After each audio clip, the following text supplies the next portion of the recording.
Le troisième jour, les gens vont travailler, on respire un peu et on va petit à petit juste à la conférence nationale. Et quand la conférence nationale arrive à la fin, il faut voter pour le Premier ministre de la transition, puisqu'il faut mettre en place un gouvernement de transition. Il y a un acte fondamental qui va être voté, qui va servir de constitution pendant la période transitoire. Et à ce moment-là, il y a les élections. Et une fois de plus, les films existent. On peut demander à Télé Congo de nous montrer ces films-là. Il est prévu 2 tours. Comme souvent chaque élection à la majorité absolue, il y a 2 tours. Les 2 premiers sont qualifiés pour le second tour. Mais à la conférence nationale, il y a un fiasco qui se passe. Après le premier tour, il y a Lissouba qui est en tête, suivi de Milongo, et le troisième c'est Ganao, si je ne me trompe pas. Sauf que tout s'arrête. Écoutez-moi bien, tout s'arrête à la conférence nationale. Qu'est-ce qui se passe? On ne sait pas. Et nous étions devant nos postes télé. Il y a eu des tractations. Il y a eu des tractations. De quel genre? Et à la fin, on nous dit, non, compte tenu je ne sais pas de quoi, il faut encore un tour avant d'arriver au troisième tour. Donc, une élection prévue à 2 tours devient une élection à 3 tours. Lissouba pouvait refuser. Parce qu'on ne change pas les règles alors que le match a déjà commencé. Et donc, on fait un deuxième tour fictif, Lissouba, Milongo, Ganao. Et puis, c'est Lissouba et Milongo qui arrivent en tête pour faire finalement un dernier tour. Et Lissouba va perdre l'élection du Premier ministre de la transition. Alors aujourd'hui, j'entends les gens dire que l'UPADS ou Lissouba, c'est le faiseur de guerre. Mais là, il avait un motif clair, implacable de contester l'élection d'André Bilongo. Parce que c'est le jour même que la fraude s'organise. Lissouba a dit à ses amis, à ses partisans, à ses militants, on laisse tomber, on respecte, et puis on laisse Bilongo gérer. Et vous verrez que pendant toute la transition, jamais Lissouba n'a eu des propos malveillants, ni vis-à-vis de Milongo, Premier ministre, ni vis-à-vis de Sassou, Premier ministre. Jamais. Président, excusez-moi plutôt. Ni vis-à-vis de Sassou, président de la République. Jamais.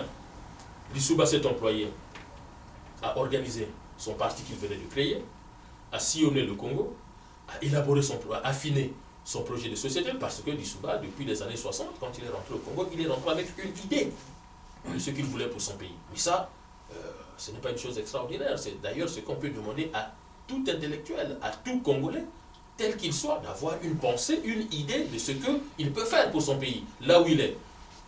Donc, Lissouba, il a fait ce travail-là pendant toute l'année qu'a duré la transition. Et, écoutez bien, c'est en tant que simple citoyen. Il n'avait pas de traitement de faveur. C'est en tant que simple citoyen que Pascal Lissouba se présente à l'élection présidentielle d'août 1992. Il n'était ni président de la République, il n'était ni Premier ministre, il n'était qu'un citoyen comme tout le monde, et il n'a jamais posé un acte pour demander un quelconque privilège. Si bien que quand il gagne les élections présidentielles, aucune contestation. Et d'ailleurs, allez vérifier, c'est l'un des rares en Afrique à avoir gagné une élection présidentielle sans contestation. Ni Sassou, ni Milongo, ni Kolela qui était avec lui au deuxième tour n'a contesté l'élection de Pascal Lissouba. Alors, au final, d'où vient le problème? Quand il est installé, il ne peut plus gérer le pays. Parce que chacun fait sa propre définition de la majorité parlementaire. Hein.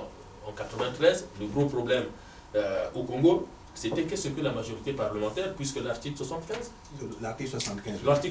de la Constitution disait que le gouvernement est issu de la majorité parlementaire à l'Assemblée. À la fin des élections législatives, l'UPADS arrive en tête avec 35 députés à peu près, suivi du MCDDI autour de 20 ou 20 et quelques députés, 22 députés, et puis le PCT qui en avait, je crois, une quinzaine. Et puis, les accords PCT-UPADS faisaient que l'UPADS avait proposé des postes à M. Denis Sassou Nguesso qu'il avait refusé, rompant donc l'accord qu'ils avaient, signant un nouvel accord avec Bernard Kolela et revendiquant la majorité parlementaire. Et là, on tombe dans un débat de droit constitutionnel. C'est pas grave, là n'est pas de problème. Mais nous avons un département du droit au Congo.